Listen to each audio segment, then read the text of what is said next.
Good afternoon, everybody. My name is Jennifer Lowry, and I'm with the Indiana Public Retirement System.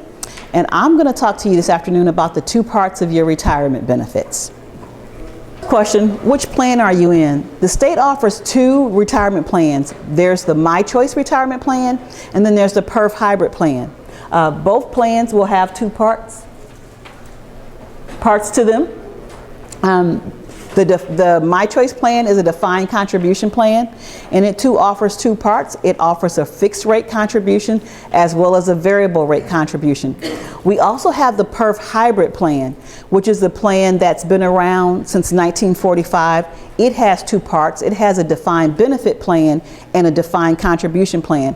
I'm going to define for you guys or discuss both parts of the plans during the course of the presentation. I'm going to start talking a little faster because I want to make sure I give you guys as much information as I possibly can in this next 20 minutes. First, we're going to talk about the My Choice plan. Plan is a little simpler. The My Choice plan, again, has the two parts. The fixed rate contribution consists of a 3% mandatory contribution that is made after each pay period. The money that goes into the fixed rate contribution plan always belongs to you. There are no loans, there are no hardship distributions. You're not going to be able to access those dollars until you have retired. Then there's the variable rate contribution. The variable rate contribution is also funded by your employer, and the rate that they put into the variable rate piece can change from year to year. Currently, that rate is 3.43%. So in addition to the 3% mandatory, you're also getting an additional contribution of 3.43% each pay period. With the 3%, as I mentioned, that money is yours. It's always yours from day one. But the variable piece, there's a vesting schedule. That money vests at a rate of 20% per year. So there's an overall vesting period of 5 years. Once you've been in the plan for 5 years, then the entire amount in the variable rate piece belongs to you. At retirement, how you choose to take that money differs. You have three different choices. You have the ability to take a lump sum distribution. If you take a lump sum distribution, then you'll get the entire balance paid to you in one lump sum, and you will be responsible to pay federal, state, and county taxes on the lump sum distribution. You can also use that money to purchase a lifetime annuity. And what an annuity is, it's basically you're purchasing a monthly payment. When you purchase an annuity, you give up your lump sum value, but in exchange, you get a monthly payment that will last the rest of your life. Even if the amount of your monthly payment exceeds your initial contribution, that payment continues for a lifetime. The last thing you can do with that money is roll it over to another retirement plan. So if you choose to do a rollover, you'll get a check for the entire balance of your account, but that distribution will not be taxable because you're going to put it into another retirement account. That money doesn't become taxable income to you until you start taking distributions from the retirement account. Now, the defined contribution or the hybrid plan. Now, that's the plan I'm guessing most of you have elected, because the My Choice plan has only been around since July of 2013. So if you started before that date, again, chances are you are enrolled in the PERF Hybrid plan. The term hybrid is a new term. We started calling it the hybrid plan since we've introduced the My Choice plan so that you guys can distinguish, or we can distinguish between the two plans. Now, the hybrid plan also has a defined contribution piece. Same requirement. The employer pays 3% of our wages into the defined contribution plan. That money belongs to us from day one. So even if you don't stick around long enough to get the pension benefit, you still get to walk away with your cash that's in a defined contribution. There are no loans, nor are there any hardship distributions from the defined contribution in this plan either. The contributions that go into the defined contribution plan, those dollars are invested by us. We decide how, and I say we meaning us as PERF members, we all decide how our monies, our dollars are being invested. We have a number of different investment options to select from, and if you guys wanted to, or I'm saying we because I'm part of the plan as well, we can change our contributions anytime we want. As long as you make the change prior to 4 p.m. Eastern Standard Time, then that change takes effect the very next business day. You can change in any increments as you want, and you can make that change simply by logging into your account and making the change. How many of you, just out of curiosity, how many of you have actually logged into your accounts this year? Good, that is awesome. Now the defined benefit plan. Even though our employers contribute to the annuity savings account or the defined contribution, they also contribute each pay period to the pension fund. The money that they contribute toward our pension benefits, those dollars aren't held in individual accounts. There is one PERF pension fund for everyone in the state who participates in the plan. The way we calculate monthly benefits, it's going to be the same regardless of which PERF covered employer you retire from. We look at 4 things to determine the monthly payment amount. We look at your age, your salary, your length of service, and then the retirement option you select. Those 4 things will determine how much you get. Once you qualify to get a monthly check, how long do you get that payment? For the rest of your life. Oh, you guys have worried there for a second. Lifetime payment. Now, when I hear that, the first thing that comes to mind is, tell me, please tell me, what is it I have to do to get a monthly payment for the rest of my life? First thing you have to be is vested. Vesting occurs once you have 10 years of service. But just because you're vested, that doesn't always mean you get your 10 years in today and now you can retire tomorrow. In some cases you can if you have met the age requirements as well. So there are 3 eligibility options that are available that will allow you to get your full retirement benefit. First eligibility option, age 65 with at least 10 years of service. The other way you can get a full benefit would be being age 60 with at least 15 years of service. And then the final eligibility option would be meeting the rule of 85. The rule of 85 says that you're at least 55 and your age in service equal 85. If you meet any one of these 3 eligibility options, when you leave, you would then be qualified for your full or normal retirement benefits.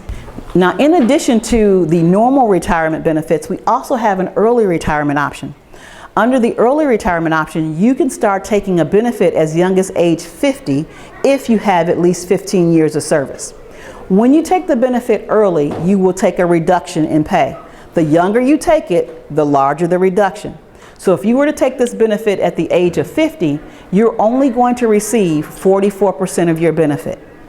For every year over 50 you are, when you start taking the benefit under the early retirement option, you get a 5% increase. So that means if you were 51, you would get 49%. If you were 52, you would get 54%.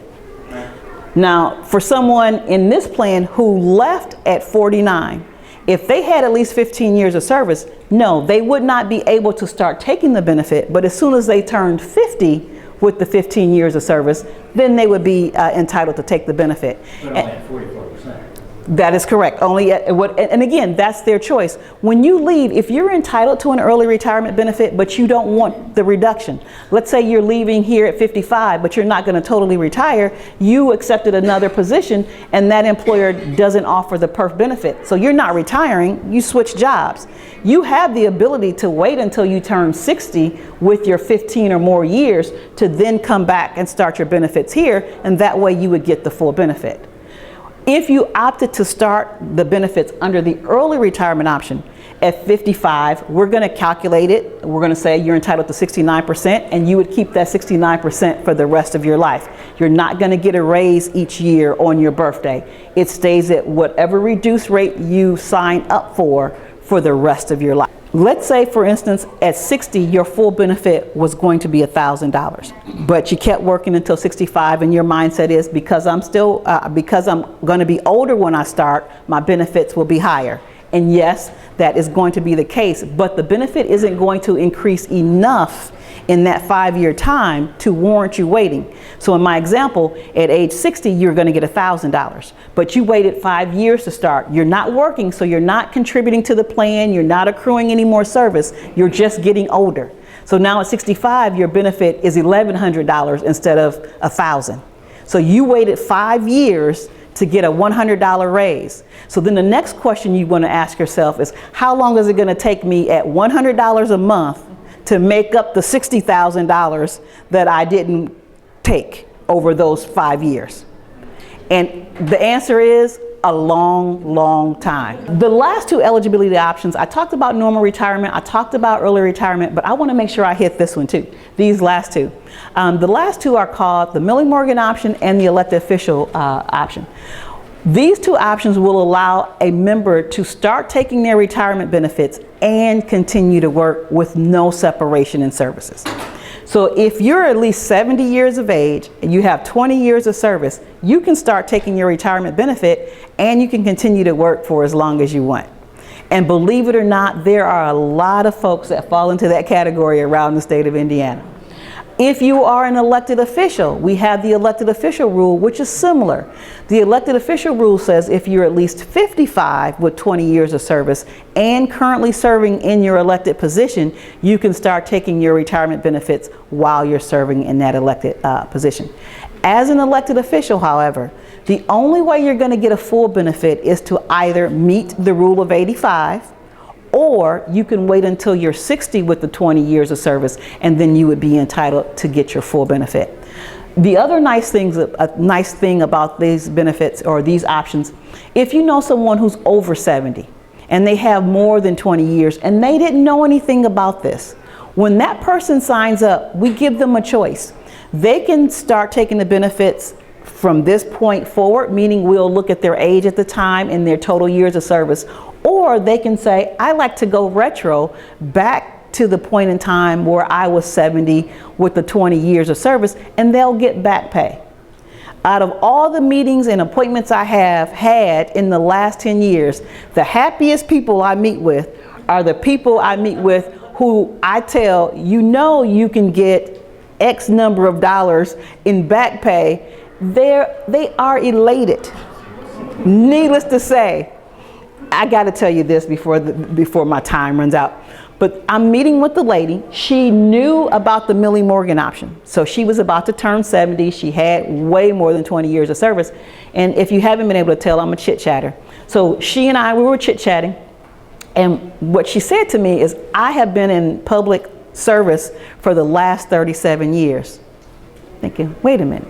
So at 55, at 55, you had 20 years of service and you were in an elected position? She says, yeah. She says, why is that significant?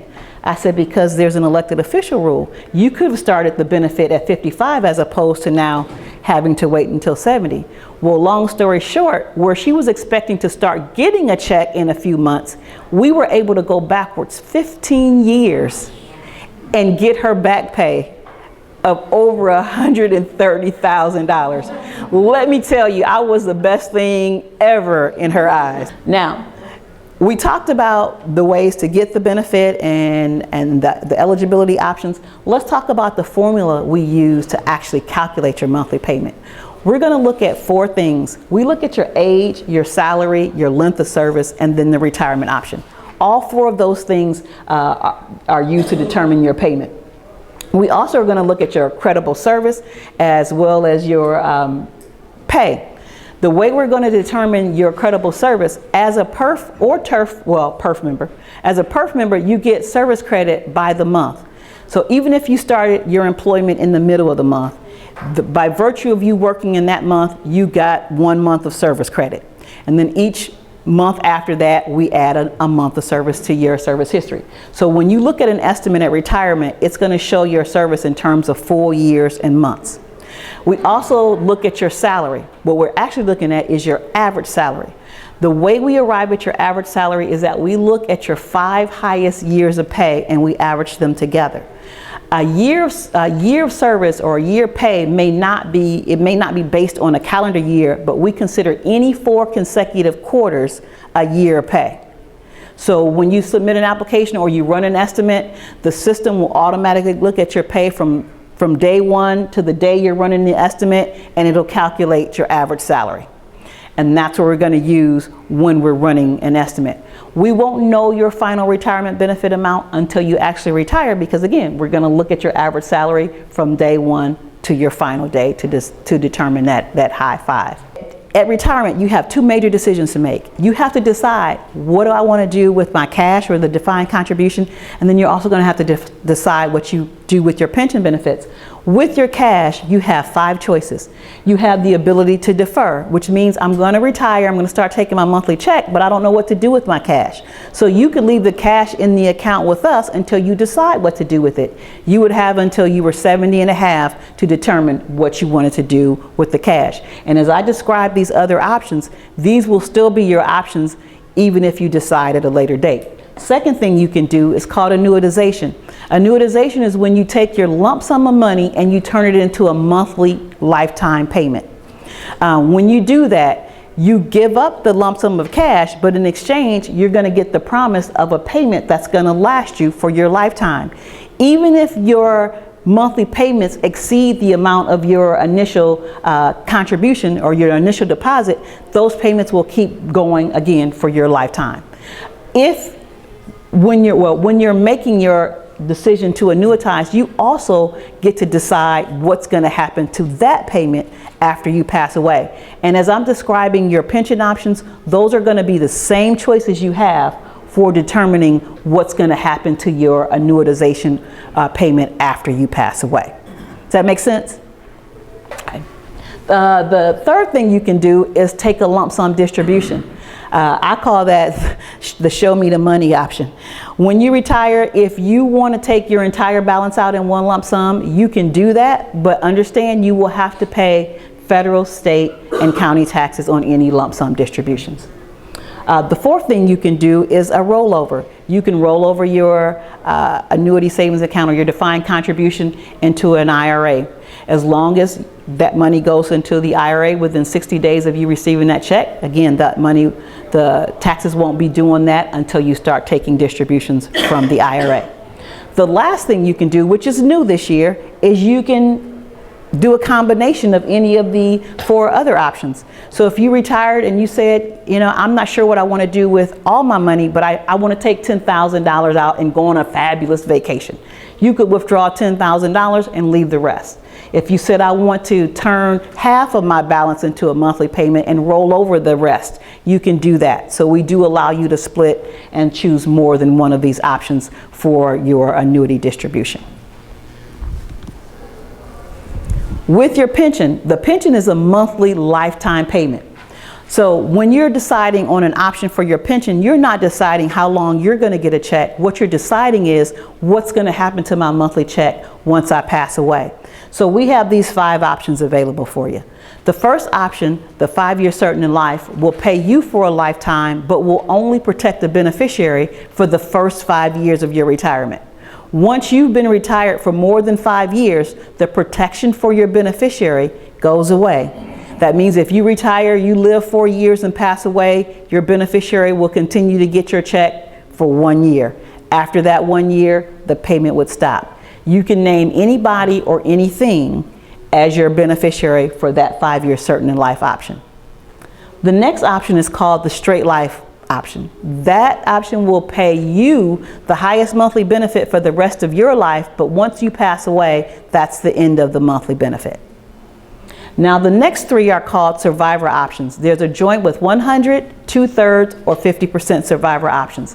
Those options will allow you to protect yourself for a lifetime and someone else.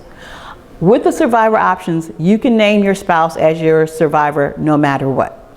If you want to name someone other than your spouse as your survivor for the 100% option or for the 2/3 option, you can do that, but that person cannot be more than 10 years younger than you. With the 50% option, you are able to name any one person you want, regardless of their age. Now, the drawback to naming someone really young as your survivor is what? Do you know why, how that can impact your check? They might pass. I'm sorry? They might pass early. Well, if you name someone that's a lot younger than you, it reduces your payment. You can do it, but the younger your survivor is, it's going to impact your check, because remember, we're paying you for a lifetime, and then upon your passing, we're going to pay that person for a lifetime. But you can name, again, any one person you want for the 50% survivorship option. You can name a spouse for the 100% or the 2/3 or a non-spouse that is not more than 10 years younger than you. Now, I have more good news because he brought up something, he says they could pass away. Just this year, we will allow you to change your retirement option for any reason. So if you retire and the straight life option makes the most sense for you at the time, but after retirement you have all this time on your hand and you find the love of your life and you get married after retirement, you would have the ability to come back and switch from that straight life option to protect a survivor and change options.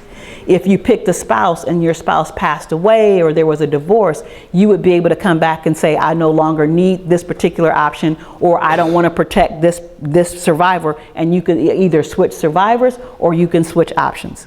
Returning to work after retirement. If you return to work after retirement, that's fine, but you have to wait more than 30 days from your effective retirement date, and you cannot make an arrangement to be rehired in another PERF or TERF covered position prior to retirement. So you couldn't go to your boss and say, you know, I'm retiring at the end of the year, but I want to come back and work on a part-time basis. Can we set that up now? You can't do that ahead of time.